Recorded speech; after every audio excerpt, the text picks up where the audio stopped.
누가복음 2장 40절에서 52절까지 말씀이 되겠습니다.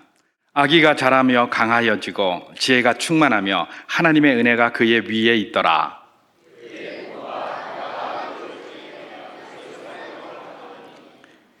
예수께서 12살 되었을 때에 그들이 이 절기의 관례를 따라 올라갔다가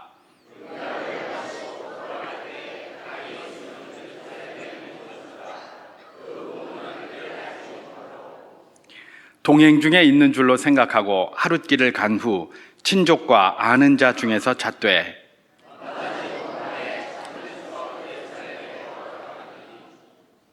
사흘 후에 성전에서 만난즉 그가 선생들 중에 앉으사 그들에게 듣기도 하시며 묻기도 하시니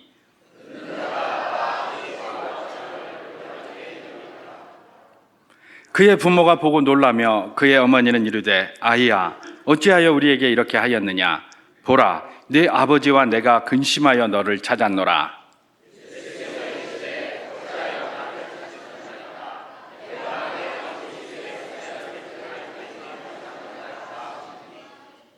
그의 부모가 그가 하신 말씀을 깨닫지 못하더라.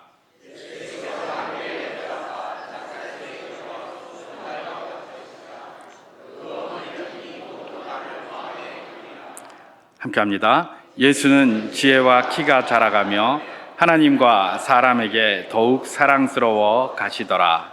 아멘. 요즘은 그런 식으로 하지 않을 텐데요. 이전에 제가 초등학교를 이렇게 다닐 때는 건강기록부라는 게 이렇게 있었습니다. 그리고 이제 제가 건강기록부에 대해서 왜 이렇게 기억이 뚜렷하냐 하면 그것 때문에 늘 마음에 부담과 짐이 되었기 때문에 그렇습니다. 그게 무슨 내용이냐? 건강기록부 이렇게 앞에 보면 이렇게 네모칸이 이렇게 있었습니다. 거기에다가 그 사람의 건강 상태를 표현하는 것을 A, B, C, D, E로 그렇게 표현을 했었습니다. 그런데 C가 정상, 평균이고 A, B는 좀 야윈 거고 그 다음에 D, E는 뭡니까? 좀 비만한 이런 정도에 따라서 A, B, C, D, E 그래서 그렇게 표현이 되어져 있었죠. 저는 뭐였겠습니까?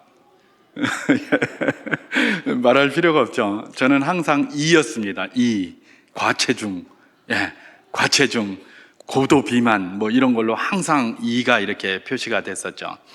근데 사실 제가 그것에 대해서 불만이 굉장히 많았습니다. 지금 생각해도 불만이에요. 왜냐하면 그때 제가 굉장히 말랐었거든요. 믿든지 말든지. 굉장히 말랐어요. 빼짝 말랐었어요. 빼짝 말랐는데 항상 E예요. 이상해요. 그 당시에 무슨 인스턴트 살찐다고 하는 인스턴트 이런 거는 먹어본 적이 없습니다. 먹어본 적이 없고요. 고기요? 요즘은 고기가 야채보다 싸다고 하잖아요. 옛날에 고기를 언제 한번 먹습니까? 그죠? 돼지고기 한번 먹으면 명절이나 한번 먹는데 명절이 되기 전에 선생님들이 그런 이야기 하셨죠. 너무 많이 먹지 마라. 많이 먹으면 설사한다. 이런단 말이에요. 왜 그럴까요? 워낙 기름기를 제대로 못 먹다 보니까 명절 돼서 돼지고기 같은 기름기 먹고 나면 배탈이 나가지고 설사를 다 해버리는 겁니다. 워낙 못 먹어서 그랬어요. 그러니까 그런 걸 어디서 먹습니까? 그러면 당신이 별로 운동을 안 좋아하니까 운동을 안 했겠거니 그렇게 생각하시죠? 맞습니다. 제가 축구, 배구, 이런 구기 운동이나 심지어 당구 이런 것도 하나도 할 줄 모릅니다. 그리고 그런 건 별로 안 좋아해요. 그럼 제가 운동을 안 했느냐? 그것도 아니에요. 그때나 지금이나 똑같이 저는 걷는 거를 아주 좋아했습니다. 그때는 뛰는 거를 또 좋아했어요. 빨리는 못됐지만 뛰는 거 좋아하고 걷는 거 좋아했습니다. 그래서 주야장창 걸어 다녔습니다. 지금도 마찬가지입니다. 지금도 거의 매일 하루에 한 2시간 걷습니다. 이렇게 저녁 시간에 예배가 있는 날이 아니면 한 2시간 막 미친 사람처럼 왔다 갔다 하면서 뱅글뱅글 돌아다녀요. 이 걷는 거는 굉장히 제가 좋아했어요. 그러니까 결국은 운동을 안 한 것도 아니고 뭔가 살찌는 걸 많이 먹은 것도 아니고 물론 탄수화물 이런 걸로 따지면 많이 먹었겠죠. 막 그냥 보리밥 같은 거 잔뜩 먹고 그랬으니까요. 그런데 항상 고도 비만이 나온 게 이게 굉장히 불만이었죠. 왜 그랬을까? 왜 그랬을까? 우리 그 기준이 지금도 그런 기준인지 모르겠는데 그 당시에는 자기 키에서 110kg를 빼면 그게 표준 체중이라고 알려져 있었습니다. 그게 근데 여러분, 제 키가 173이었었거든요. 초등학교 때는 아닙니다. 나중에 이제 다 성장했을 때 173kg였는데, 그런데 제 몸무게는 어땠을까요? 예. 여러분들 보시다시피 제가 이 머리가 이게 보통 머리입니까? 그죠? 이 체구 이런 골격을 한번 보십시오. 골격이 이게 최소한 190은 돼야 되는 골격이에요, 제가. 그렇잖아요. 그죠? 그런데 굉장히, 다시 말해서 몸무게가 많이 나간다는 겁니다. 많이 나가는데 키가 173이에요. 이러니까 늘 이예요. 늘 과도 비만, 고도 비만, 뭐 이렇게 나오는 거죠. 제가 고등학교 2학년 때, 제가 왜 고등학교 2학년에 예를 드냐면, 그때 사진이 하나 저한테 있기 때문에 그래요. 증명사진이. 그래서 그 예를 드는데, 고등학교 2학년 때 제가 키가 173에 68kg였습니다. 비만입니까? 아닙니까? 우리 기준으로 하면 비만이잖아요. 그죠? 비만이잖아요. 63kg여야 정상인데 68kg니까 5kg 초과된 거예요. 비만 맞아요. 그런데 그때 제가 얼마나 말랐었냐면 얼굴에 광대뼈가 튀어나왔어요. 배짱 말라가지고. 그리고 기운이 없어서요. 계단을 못 올라가요. 힘들어서. 그래서 계단 올라가려면 우리 그 고등학교가 이 기숙사가 있는 고등학교였는데 기숙사 계단을 갖다가 기어서 올라가야 될 정도로 그렇게 힘이 없었어요. 68kg인데. 우와. 예. 여러분, 제가 결혼할 때 몇 킬로였을까요? 몸 관리 잘 해가지고 결혼할 때 멋진 사진 한번 내보려고 딱 했을 때 88kg였어요. 예. 이해가 되십니까? 이게 뭘 지금 이야기를 하고 있습니까? 기준이 110에서 자기 키를 뺀 게 몸무게다. 자기 키에서 110을 뺀 게 몸무게다라는 이런 기준 때문에 그래요.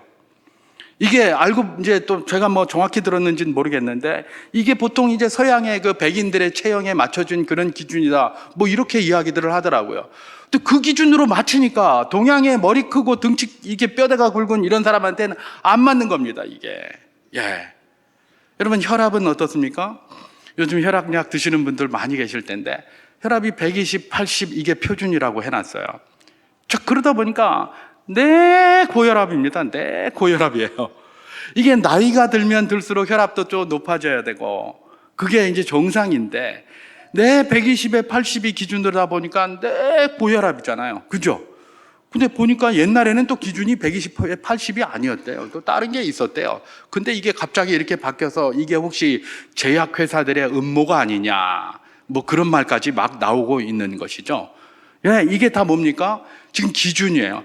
기준이 사실은 사람 그 나라마다 또 나이, 연령에 따라서 또 여러 가지 상황이나 환경이나 의식주나 이런 것에 따라서 조금씩 바뀌어져야 되는데 천편일률적으로 그냥 120에 80 그 다음에 뭐 자기 키에서 110kg 빼는 거 뭐 이래 놓으니까 말입니다. 이게 뭐 안 해도 될 일들을 많이 해야 되고 그런 걸 볼 때마다 늘 스트레스를 받게 되는 것이죠. 이런 게 종종 있습니다. 우리 지금 기준에도 그런 게 많이 있어요. 그러나 대다수의 기준은 뭡니까? 이런 거에 맞춰져 있죠. 그래서 예를 들면 나이를 기준으로 하면 이 나이 때는 키가 몇 정도가 평균적인 거고 몸무게가 몇인 게 평균적이고 심지어 IQ도 이 나이 때는 몇인 게 이게 좀 평균적인 거다. 뭐 이런 기준을 대부분 이렇게 가지고 있습니다. 제가 왜 오늘 이렇게 이런 기준을 가지고 이 메시지를 시작을 하느냐 하면 우리가 예수님을 닮아야 된다라고 그렇게 이야기를 합니다. 맞죠? 예수님을 닮아야 된다고 하기 때문에 그것이 어른이든 어린이든 예수님을 닮아야 하는 거예요. 그래서 그 예수님을 닮아야 하는데 어떤 관점에서 우리가 그것을 보고 싶어서 그러느냐. 우리가 예수님을 닮는다고 할 때 성인이 예수님을 닮는 거하고 또 우리 어린이가 예수님을 닮는 거하고는 좀 다를 겁니다. 그래서 이 나이의 차이, 나이가 많고 적음의 그 차이를 한번 기준으로 보면서 이 메시지를 증거하기 위해서 제가 이렇게 기준에 따른 이런 문제점이랄지 또 나이나 이런 것에 따른 이런 어떤 그 차등이 필요하다는 것들을 제가 조금 이렇게 이야기를 하게 된 것입니다. 이것과 관련해서 에베소서 4장 13절을 제가 한번 봉독해 보도록 하겠습니다. 우리가 다 하나님을 아는 하나님의 아들을 믿는 것과 아는 일에 하나가 되어 온전한 사람을 이루어 그리스도의 장성한 분량이 충만한 데까지 이르리니 그렇게 얘기를 합니다. 예, 그렇습니다. 우리 주님 예수 그리스도께서는 모든 사람의 모범이 됩니다. 그래서 그게 아기든 그게 어린이든 그게 어른이든 그게 노인이든 상관없이 누구든지 예수님을 닮아야 되는 거예요. 그리고 예수님의 장성한 분량이 충만한 데까지 이르기 위하여 몸부림쳐야 된다는 것이 사도 바울을 통해서 하나님이 주시는 그런 교훈인 것입니다. 그런데 우리 어린이들도 예수님을 닮아야 하되, 예수님이 그야말로 공생애를 시작하시는 장성한 예수님을 닮아야 할 것인가? 예, 그러면 좋습니다. 그러나 그것도 나이에 좀 차등을 둬서 예수님이 어릴 적 그 모습이 우리 어린이들의 기준이 되어야 한다. 그래서 그 어릴 적의 그 수준의 그 모습에 우리 어린이들이 비춰보고, 아, 내가 예수님을 닮아가기 위해서 이렇게 한번 해보는 것이 좋겠다, 이런 어떤 기준을 주는 차원에서 굉장히 유익함이 있지 않겠습니까? 그래서 제가 오늘은 특별히 어린이 주일이기도 하기 때문에 다른 본문보다는 예수님의 어렸을 때를 기록하고 있는 누가복음 2장을 지금 본문으로 붙잡고 나온 겁니다. 이 누가복음 2장만 예수님의 어린 시절을 이야기를 하고 있어요. 예수님의 어린 시절에 대해서 이렇게 짧지만 개관하고 있는 곳이 이 누가복음 여기밖에 없습니다. 왜 마태복음, 마가복음, 요한복음에는 그게 없는 것일까? 예, 누가는 말입니다, 데오빌로라는 사람에게 편지를 하면서 그렇게 이야기를 했습니다. 누가복음 1장 1절에서부터 3절에 보면 우리 중에 이루어진 사실에 대해서 처음부터 목격자들이 많이 있고 그것에 대해서 글을 쓴 사람들이 많다. 근데 나는 이것들을 일일이 살살히 살펴보고, 왜냐하면 누가는 사도가 아니에요, 그죠? 사도 바울의 제자예요. 그리고 사도 바울을 따라다니면서 의사로서 활동을 했던, 동역했던 사람이 누가예요. 자, 그러다 보니까 사도처럼 뭐 하나님 앞에 직접 받아서 뭘 이게 아니라 여러 기록들이 있었던 거예요. 이 기록들을 다 참고를 한 거예요. 다 참고를 하다 보니까 마태, 마가에도 없는 거고 또 이야기하는데도 그런 게 없는 거예요. 그러니까 아마도 이 어린 시절에 관한 그 예수님에 대한 이야기가 분명히 있는데 이걸 기록하지 않았으니 이것도 기록함이 필요하지 않을까. 왜냐하면 누가는 의사거든요. 의사는 어른들만 하는 게 아니잖아요. 어린이들, 이런 것들도 좀 더 관심을 가지고 지켜볼 필요성이 있다라고 분명히 생각했을 겁니다.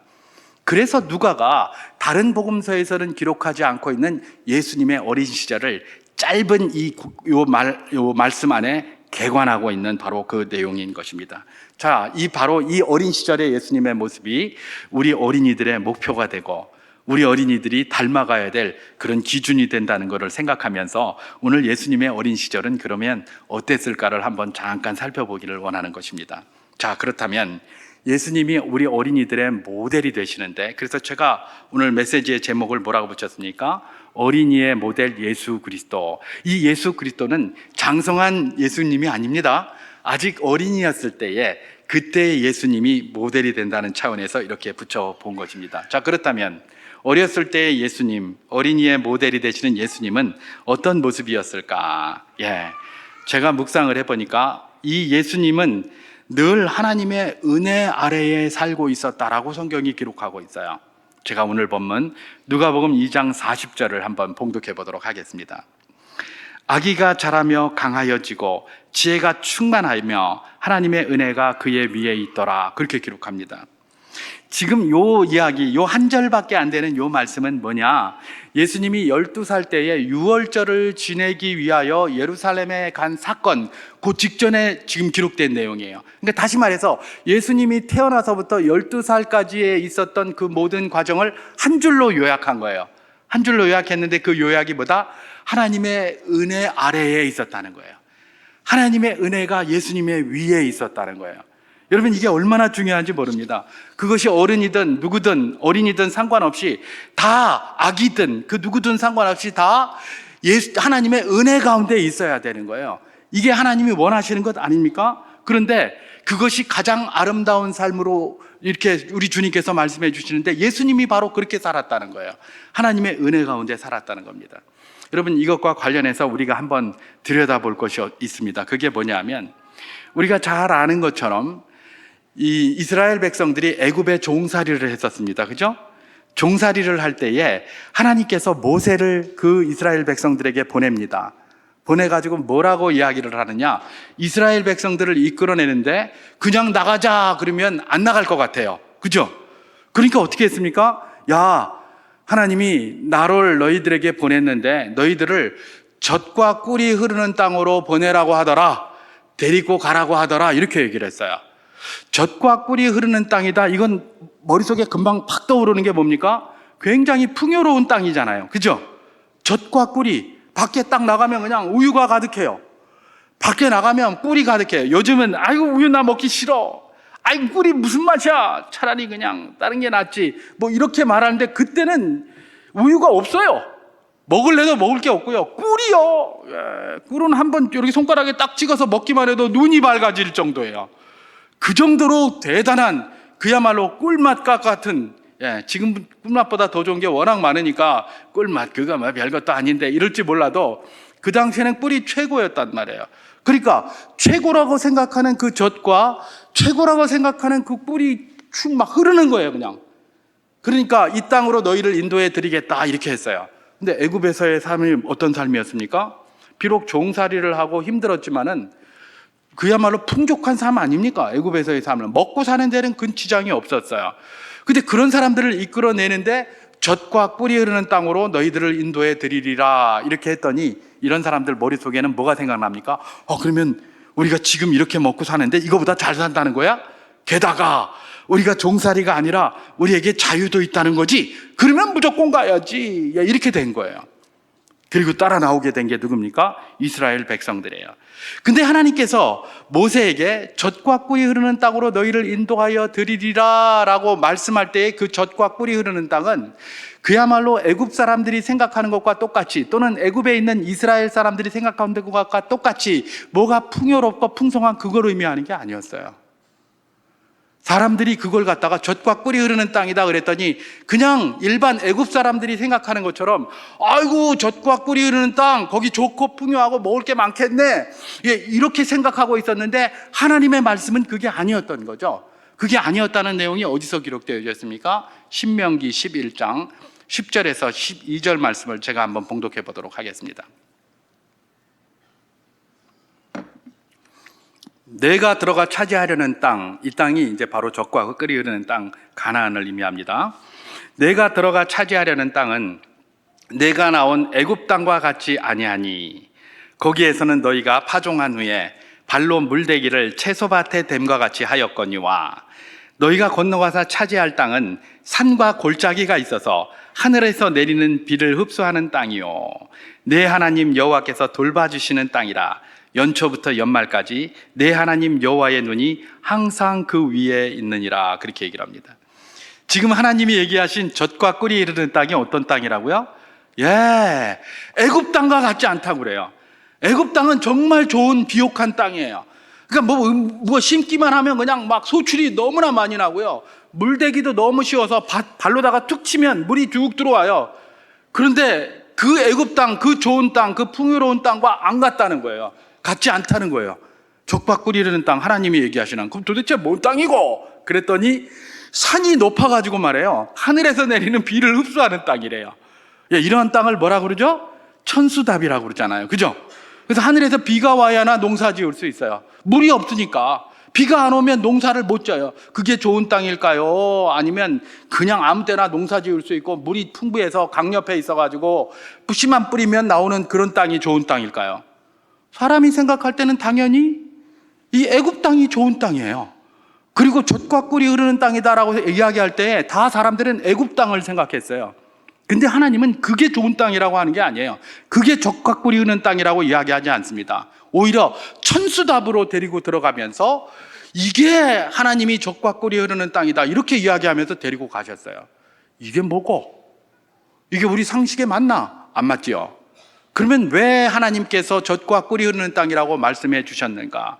거기는 내 하나님이 권고하시는 땅인데 하나님의 눈이 연초부터 연말까지 항상 거기 계시고 하나님이 보호하시는 땅이기 때문에 젖과 꿀이 흐르는 땅이라고 한 겁니다. 눈이 뭐 이렇게 풍족한 땅이고 비옥한 땅이고 그야말로 농사가 잘 되는 그런 땅이 젖과 꿀이 흐르는 땅이 아니라 하나님이 항상 보호하시고 하나님의 눈이 항상 연초부터 연말까지 365일 매일 24시간 동안 계속 내려다보고 있는 그 땅이기 때문에 그 땅이 어떤 땅이다? 젖과 꿀이 흐르는 땅이다. 그렇게 이야기를 하신 거예요. 다시 말해서 하나님이 풍요한 땅이라는 건 어떤 풍요를 말합니까? 하나님이 항상 보호하시고 하나님이 항상 관심을 가지고 내려다보시는 그게 바로 뭐예요? 젖과 꿀이 흐르는 것이고 풍요하다는 의미입니다. 그게 하나님이 우리에게 말씀해 주시는 거예요. 여러분, 예수님은 그런데 그 은혜가 항상 예수님 위에 머물러 있었다고 합니다. 이 말은 뭐예요? 하나님의 눈이 항상 거기서 내려다보고 있고 항상 하나님의 보호하심 가운데 있었던 거예요. 이 말은 뭐예요? 예수님은 태어나서부터 늘 젖과 꿀이 흐르는 땅에서 사셨다는 겁니다. 맞습니까? 그렇습니다. 하나님의 은혜가 항상 그 위에 있었기 때문에 이게 뭡니까? 예수님은 태어나서부터 항상 젖과 꿀이 흐르는 땅 속에서 하나님의 은혜 속에서 사신 분이 누구다? 예수님이라는 거예요. 우리 어린이들, 예수님처럼 사는 게 뭡니까? 항상 하나님의 은혜 속에서 사는 거예요.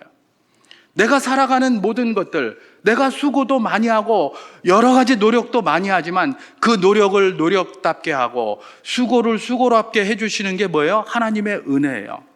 내일 시험을 봐요. 시험을 본다고 오늘 공부를 열심히 했습니다. 열심히 했는데 다음날 딱 가서 시험 문제를 딱 받아봤는데 알기는 알겠는데 기억이 안 나.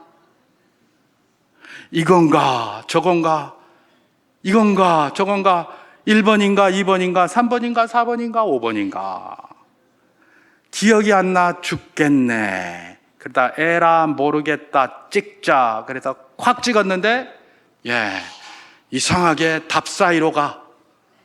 그죠? 답을 딱 찍으면 좋겠는데 내가 찍은 답은 왜 그렇게 안 맞는지 말입니다. 그게 뭐예요? 우리가 하나님의 은혜를 구해야 될 이유예요. 시험 보기 전에 저는 우리 애들한테 늘 그렇게 얘기를 합니다. 시험 치르기 전에 엎드려서 기도하고 출발해라. 기도하고 출발해라. 그런 이야기를 해요. 왜요? 내가 아무리 공부를 많이 해도 하나님이 은혜 주시지 아니하시면 그 공부한 것이 헛된 거예요. 기억이 안 나면 어떡할 겁니까? 아무리 공부 많이 하면 뭐 합니까? 공부 많이 한 것을 최대한 기억나게 하시고 최상의 상태로 우리에게 시험에 임하게 해주실 수 있는 것은 바로 하나님의 은혜라는 겁니다. 예수님이 바로 그런 은혜 밑에 사셨던 분이에요. 예수님이 젖과 꿀이 흐르는 땅에 사셨어요. 우리 어린이들이 그런 분들 다 될 수 있기를 주님의 이름으로 축원합니다. 그런 사람 되려고 늘 하나님 앞에 기도하고 은혜를 구하는 거예요. 자, 그러면 예수님이 이렇게 하나님의 은혜 밑에 충만하게 살아갈 수 있었던 그 이유가 뭘까? 주님께서 그렇게 하나님, 성부 하나님께서 관심을 두셔서 그렇게 할 수도 있었어요. 그런데 무엇보다도 예수님이 그런 관심이 더 많았어요. 하나님은 뭐라고 얘기를 하십니까? 너희가 기도 안 해도 다 내가 들어줄게. 그렇게 얘기하셨어요. 다 니네가 뭐 필요한지 다 알아. 그렇게 얘기하셨어요. 그래도 너희가 뭐 해야 된다? 기도해야 돼. 내가 너희에게 뭐 필요한지 다 알아. 그래도 기도해야 돼. 그래요. 우리 부모님들이 그러잖아요. 내가 필요한 거 이건데 필요한 게 있지만은 다 들어주지도 않아요. 그러니까 엄마 얘기해봐야 안 들어주겠지. 그러면서 말 안 하면 게 있어요. 근데 꼭 필요한 것들은 부모님이 알아서 줘요. 그죠? 꼭 필요한 거 알아서 줘요. 그래서 주지만 엄마 나 이것 좀 해주었으면 고맙겠어요 라고 해고 주는 거 하고 아무 말도 없다가 엄마가 뭘 해주니까 이거 뭔데? 너한테 필요한 거 같아. 그래? 그러면서 주머니 집어넣는 거 하고 엄마가 어떤 게 더 기분이 좋을까요?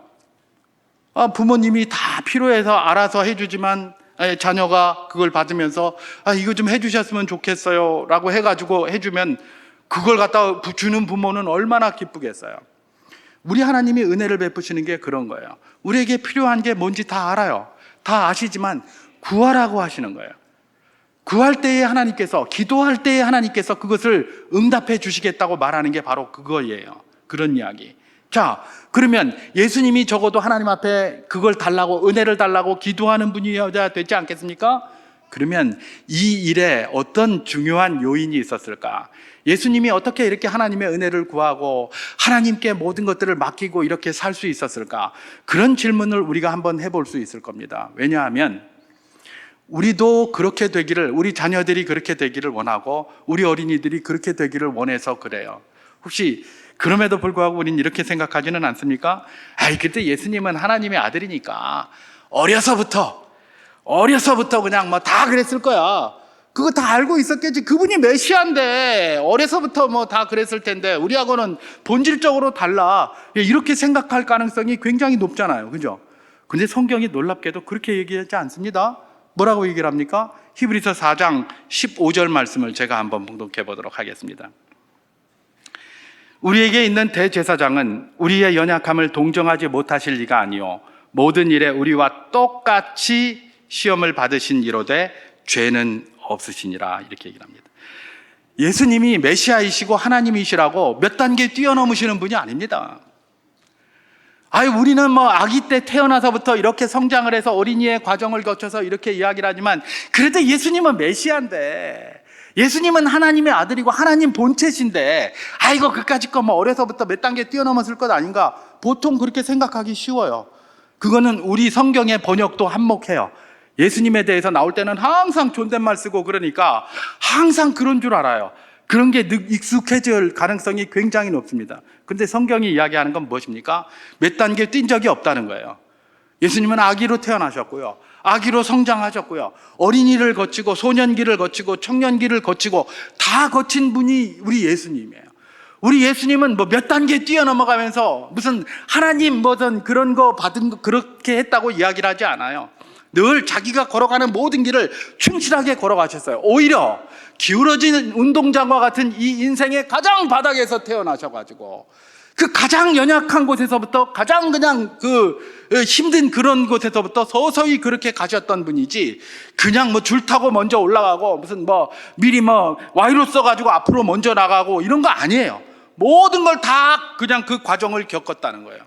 우리 인생이 겪을 법한 모든 과정들을 다 겪고 이렇게 나가신 분이지 줄 타고 그냥 낙하산 타고 내려오고 이런 분이 아니다라는 것들을 성경이 이야기하고 있는 것입니다. 자, 그렇다면 우리와 똑같은 성정이고 우리와 똑같은 과정이었다면 예수님은 도대체 어떻게 하나님 은혜 가운데 늘 있도록 이렇게 몸부림을 치시고 그 은혜 가운데 살았단 말인가? 우리가 그 질문을 하고 답을 하면서 마치도록 하겠습니다.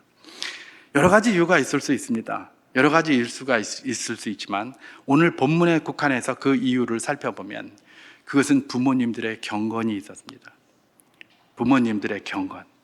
부모님들이 경건하게 이 예수님에게 신앙의 본을 보여준 거예요. 신앙의 본. 물론 본을 보여줬다고 해서 자녀들이 다 따라오는 것 아니에요. 자녀들은 부모님들이 본을 보이면 우리 예수님이 그랬듯처럼 받들어 순종해야 돼요.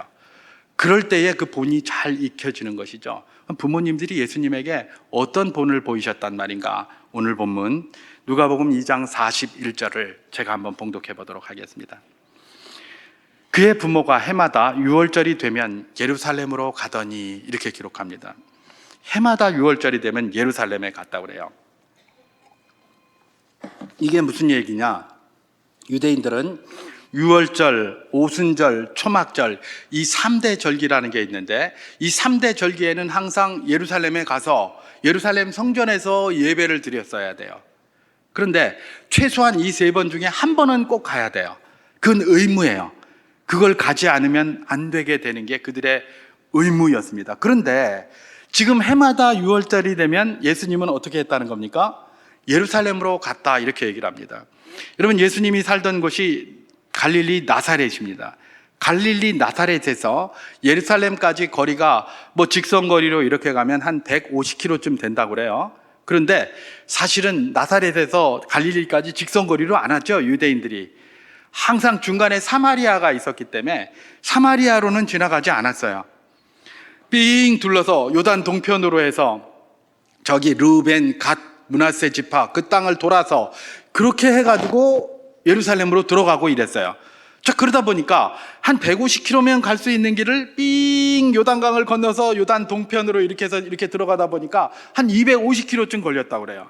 그 250km를 걸어서 가려면 얼마나 걸릴까? 한 일주일 정도 걸린다고 해요. 250km를 가면, 걸어서 가려면. 그리고 뭐 그 당시에는 또 도적대도 많잖아요. 길목길목마다. 자, 그러다 보니까 혼자 가는 게 아니라 여러 사람이 함께 모여서 쭉 가다 보니까 이게 굉장히 번잡하고 시간도 많이 걸려요. 그런데 일주일을 갑니다. 일주일을 뚝 가서 이제 유월절을 지켜요. 근데 유월절 하루만 끝나는 게 아니잖아요. 유월절과 동시에 뭐가 시작이 되죠? 무교절이 시작이 됩니다. 그럼 무교절을 쭉 마치고 나면 그것도 또 일주일 넘게 걸려요. 그럼 다시 돌아가려면 또 일주일 걸려요. 그렇죠? 그럼 한 번 출발하려면 준비하는 것부터 시작해서 가는 거, 그 다음에 거기서 절기, 유월절 절기, 무교절까지 마치는 거, 그 다음에 다시 돌아오는 거 다 하면 한 달이 넘게 걸리는 거예요. 그런데 예수님이 집이 잘 살았을까요? 못 살았을까요? 못 살았어요. 왜냐하면 아버지가 목수잖아요. 목수. 그러니까 예수님이 메시아라고 그럴 때, 야, 제가 저 목수의 아들 아니냐? 목수의 아들 아니냐? 막 그랬어요. 목수의 아들이라는 말은 비꼬는 거예요. 비꼬는 게. 저게 무슨 메시아냐? 목수의 아들이지. 야, 이렇게 한 거냐? 쟤네 형이 우리하고 같이 살고 있는 거 아니냐? 쟤네 누이가 우리 옆에 같이 있지 않느냐? 그러면서 막 비아냥거렸단 말이에요. 그게 바로 뭐예요? 목수직에 그 당시에 가지고 있었던 사회적 인식에 가난했다는 거예요. 가난했는데 그거 하루 벌어서 하루 먹는데 한 달 넘게 일도 안 하고 유월절을 지키기 위해서, 절기를 지키기 위해서 예루살렘으로 내려온다? 보통 그런 마음의 결단이 아니면 할 수 없는 일이 분명합니다. 그렇지 않습니까? 내가 하루 벌어서 하루 먹는데 한 달 넘게 아무 일도 못하고 그걸 가서 예루살렘에 제사 지내러 가고 예배 드리러 간다고 해서 뺀다는 게 이게 쉬운 일입니까? 그런데 지금 해마다 갔다고 그래요, 이분들은. 근데 해마다 가는데 그것도 누구를 데리고 가요?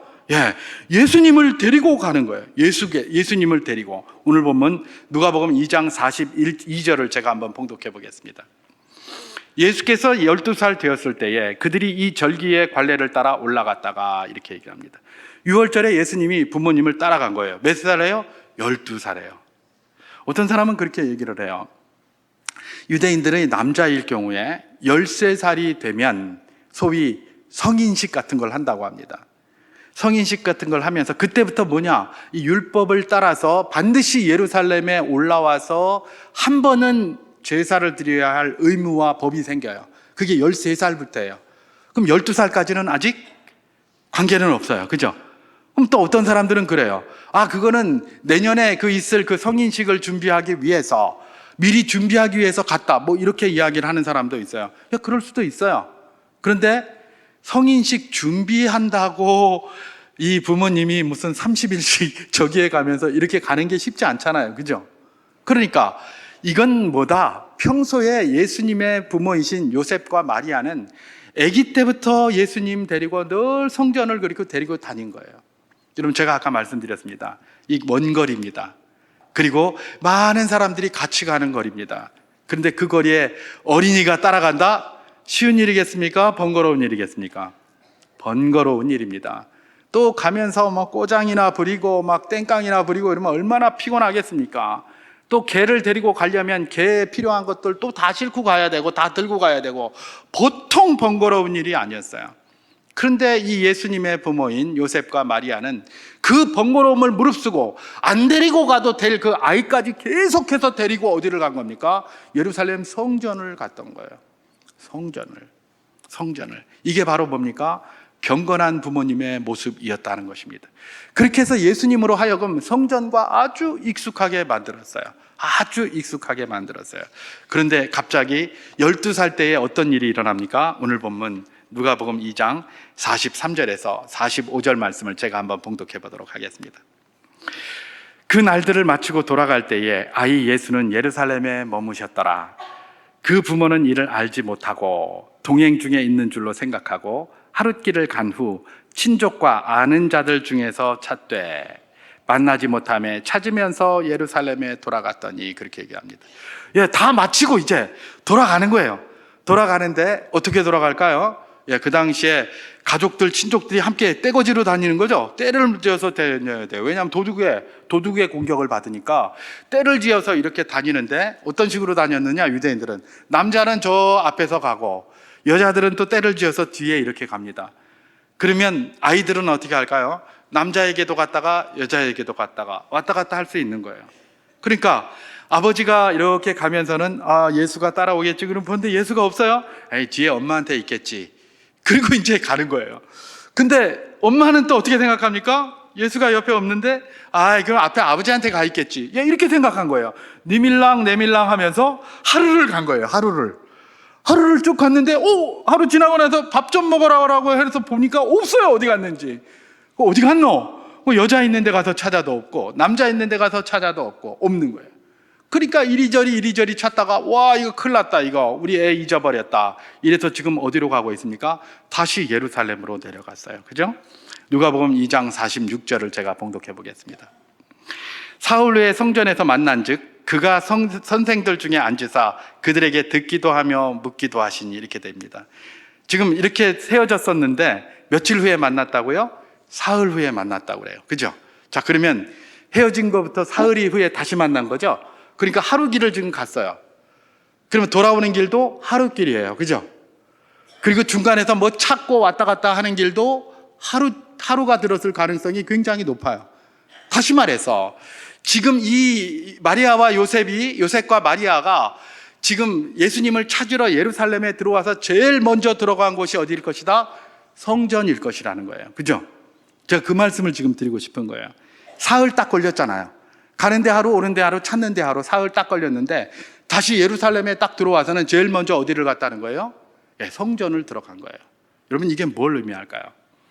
맹모 산천지교라는 말이 있습니다.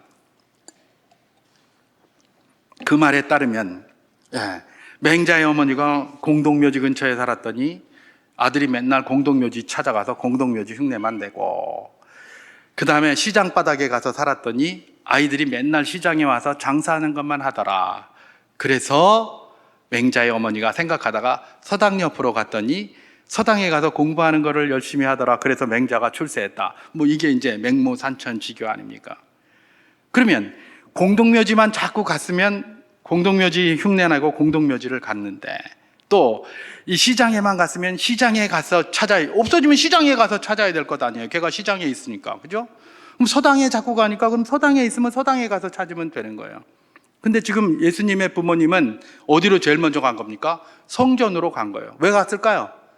예수님이 늘 성전에만 있을 거라고 자기들이 생각하기 때문에 그래요. 예수님이 시장 좋아하고 딴 데 가서 있는다면 이놈 어디 갔노? 그럼 꼭 거기 있을 만한 데 가서 찾잖아요. 아무것도 없는 데 가서 찾습니까?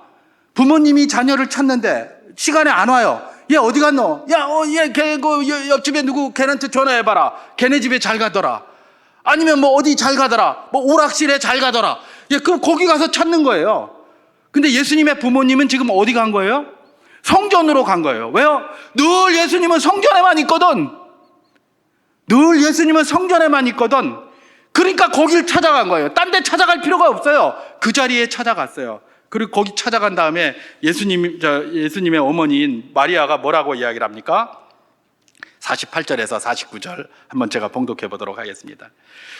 그의 부모가 보고 놀라며 그의 어머니는 이르되 아이야 어찌하여 우리에게 이렇게 하였느냐? 보라 네 아버지와 내가 근심하여 너를 찾았노라. 그랬더니 예수께서 이르시되 어찌하여 나를 찾으셨나이까? 내가 내 아버지의 집에 있어야 될 줄을 알지 못하셨나이까 하시니, 이렇게 됩니다. 이게 굉장히 이제 건방진 듯한 이런 번역이에요. 이전에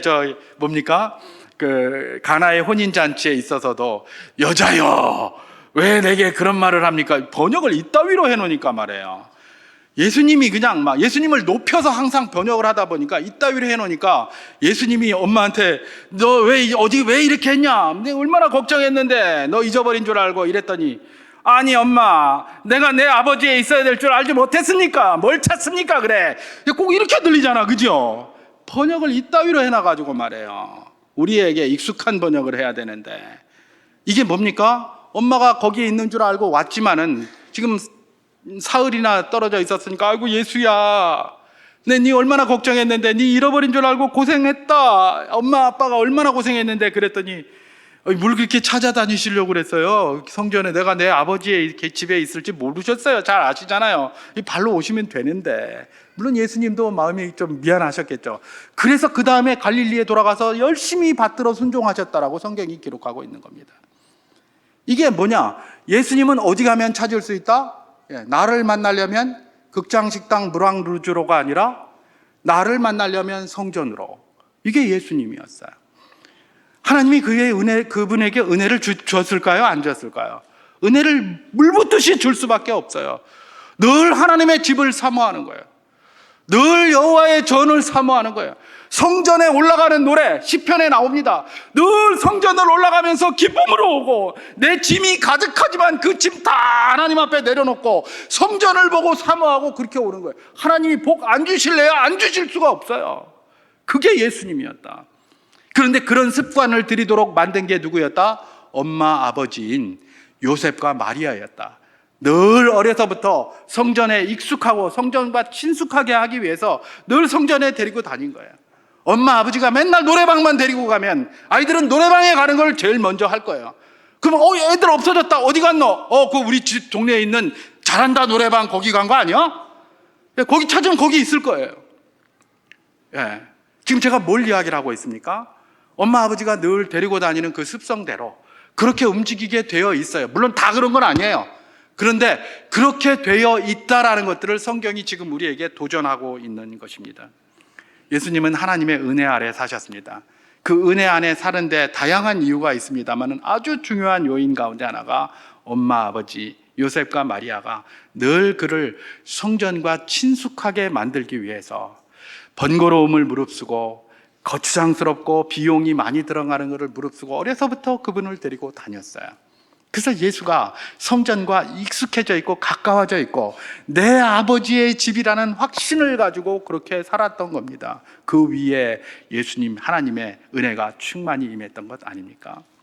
교회사의 위대한 교부 시프리안이라는 사람이 그 말을 했습니다. 교회를 어머니로 삼지 않는 자는 하나님을 아버지라 부를 수 없다 그랬습니다.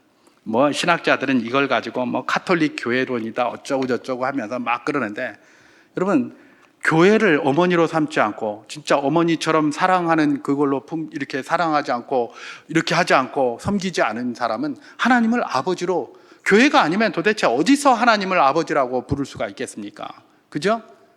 딴 데 가서 하나님을 아버지라고 부를 수 있을까요? 그렇지 않습니다.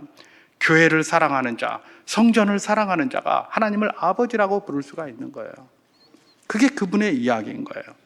여러분 제가 이 말씀을 정리하겠습니다. 어린이 주일입니다. 우리 어린이들도 예수님처럼 항상 하나님의 은혜가 그 머리에 있기를 주님의 이름으로 축원합니다. 그게 그의 삶의 젖과 꿀이 흐르는 땅이라고 주께서 말씀해 주셨습니다. 그런데 그렇게 하기 위해서는 다양한 방법이 있을 것입니다. 그런데 핵심적인 방법은 뭐냐?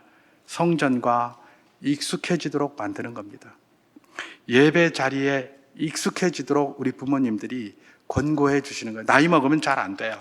어렸을 때 그게 익숙해지도록 이렇게 훈련을 시켜주는 것 말이에요. 이게 항상 하나님의 은혜 가운데 거하는 그런 중요한 동인이 됩니다. 살다 보면 여러 가지 답답한 일이 얼마나 많겠습니까? 많이 있습니다만은 그 많은 것들을 어디 가서 해결하겠습니까? 저는 어렸을 때 우리 아버지가 모든 걸 다 하는 줄 알았는데 알고 봤더니 아버지가 할 수 있는 게 거의 없더라고요. 그죠? 그때 되면 누구한테 가서 그러면 내가 그 문제를 이야기를 합니까? 하나님 앞에 가서 이야기를 해야 될 것 아닙니까? 하나님 앞에 가서 이야기를 해야 되는 거예요. 근데 내가 성전하고 익숙하지 않습니다. 교회하고 익숙하지 않습니다. 내 문제를 어디 가서 이야기할 겁니까? 늘 친구들한테 옆에 가서 다 고만고만해서 아무 답도 줄 수 없는 그런 데 가서 듣고요. 그런 데 가서 해결받으려고 해요. 그러다 보니까 나쁜 것, 잘못된 것, 어리석은 곳에 가서 날마다 주저앉아 있는 경우가 너무나 많은 것을 우리가 많이 볼 수 있는 것 아니겠습니까? 오늘 어린이 주일입니다. 우리 어린이는 교회와 친숙하게 될 수 있도록 우리 어머니들이 늘, 우리 아버지들이 늘 관심을 가져주시기를 주님의 이름으로 축원합니다. 그럴 때 저 어린이들이 하나님의 은혜 가운데 있어서 주께서 주시는 젖과 꿀이 흐르는 능력을 날마다 체험하게 될 것입니다.